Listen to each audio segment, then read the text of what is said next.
Students, in previous lecture we have seen the disease occurring in banana, planting distance, harvesting and yield.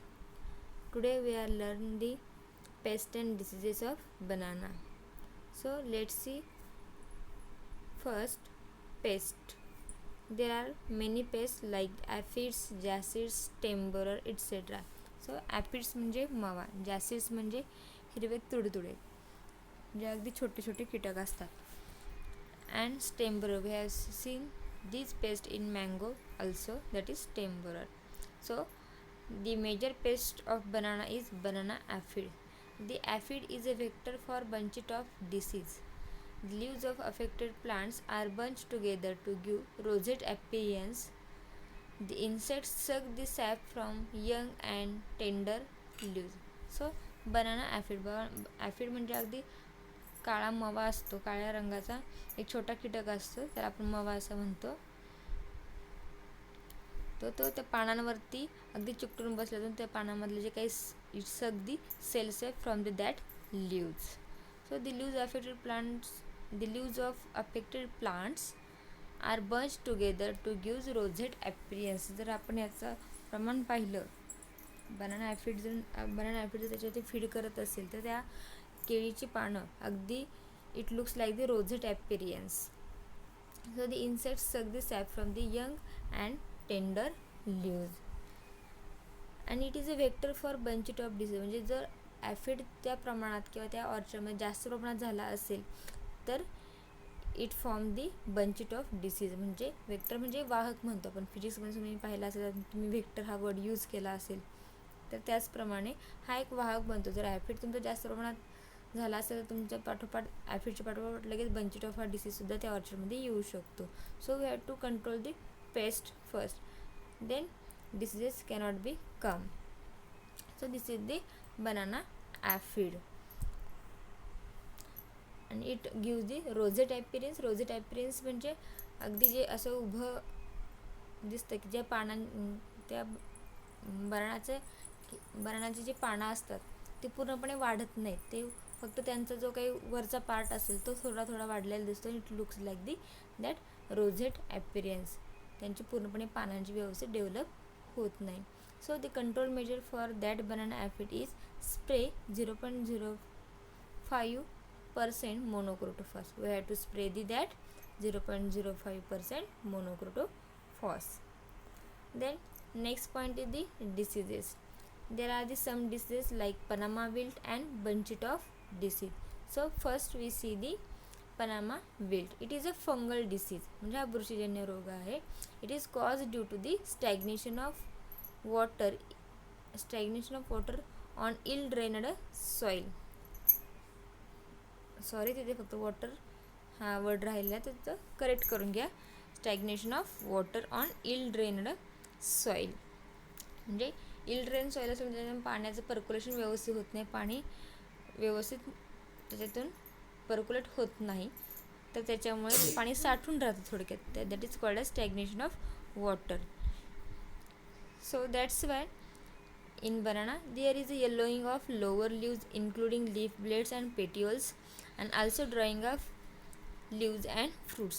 म्हणजे ते पाण्यात पूर्णपणे continue राहून त्याची जी खालची जी काही पानं असते ते पानं सगळी पिवळसर पडतात आणि after that the drying of leaves and fruits. त्याच्यानंतर ती पानं आणि फळंसुद्धा वाळून जातात. So that is the Panama wilt. Wilt म्हणजेच मर रोग असं आपण त्याला म्हणतो. So control measure for Panama wilt is, first control measure is that growing of resistant varieties like Basrai, Puvan, Robusta and Champa, etc. So we can grow the resistant varieties like Basrai, Puvan, Robusta, Champa. These are the resistant varieties to Panama wilt. Then second control measure is avoid continuous cropping in same field.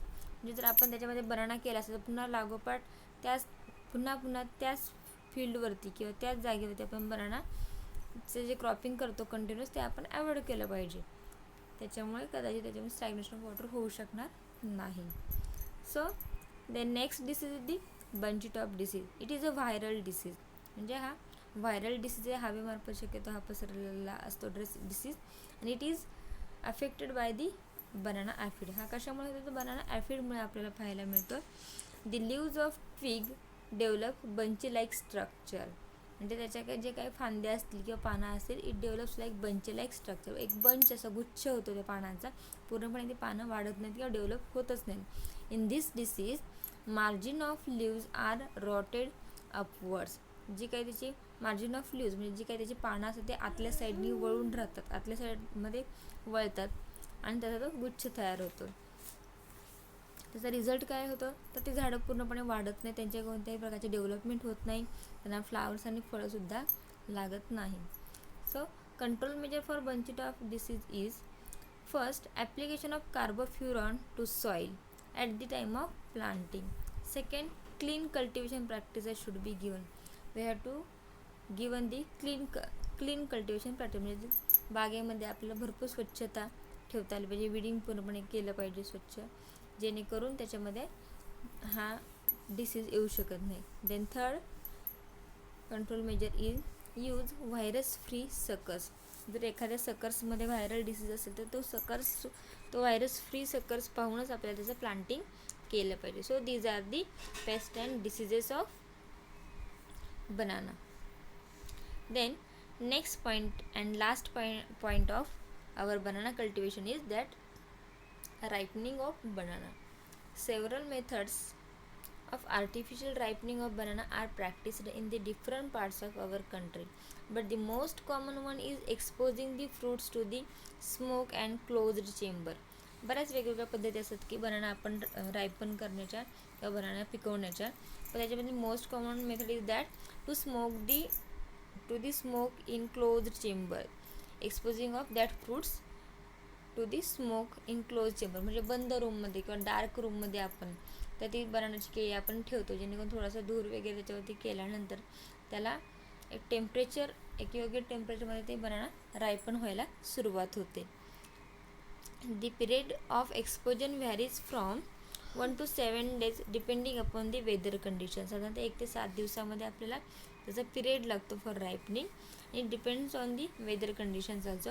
The summer season it may be 18 to 24 hours and in winter up to 48 hours. समरमध्ये temperature जास्त असल्यामुळे आपल्याला साधारणतः 18 ते 24 hours म्हणजे साधारणतः 1 दिवस आपल्याला ठेवावं लागतं.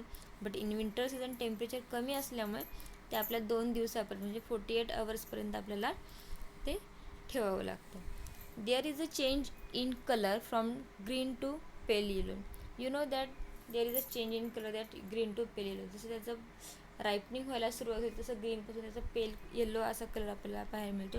आणि दी optimum temperature for banana ripening should be 20 degree Celsius to 22 degree Celsius. The fruits of Basrai variety ripens at 20 degree Celsius temperature within 3 weeks period. So Basrai variety requires the 20 degree Celsius temperature for ripening. Another method of ripening of banana is that use of 2% ethereal solution is also practiced. म्हणजे कधी कधी आपण जर आपल्याला fast ripening पाहिजे असेल तर आपण त्याचं इथरल सोल्युशनसुद्धा वापरू शकतो. So in this solution the bunches are dipped for 2 minutes and then kept for ripening which gives better attractive colour and early ripening. जर आपण ते जे घड असतील किंवा बंचेस असतील तर 2% इथरलच्या सोल्युशनमध्ये आपण ते डीप केले for 2 minutes and after that it capped outside. नंतर ते आपण आउटसाईडला ठेवल्यानंतर ते अगदी अर्लियर फास्ट रायपन होतात आणि it gives also good attractive colour and early ripening. चांगल्या पद्धतीने लवकर हे पिकलं तर त्यांचा कलरसुद्धा अगदी चांगल्या प्रकारचा ॲट्रॅक्टिव्ह कलर हा त्यांच्यामध्ये डेव्हलप होतो. So we have complete the banana crop here. So this assignment is you have to write these pest and diseases and banana ripening in your notebook, and also you have to write the short note again desuckering in banana in your notebook. So it is today's homework. Okay, thank you.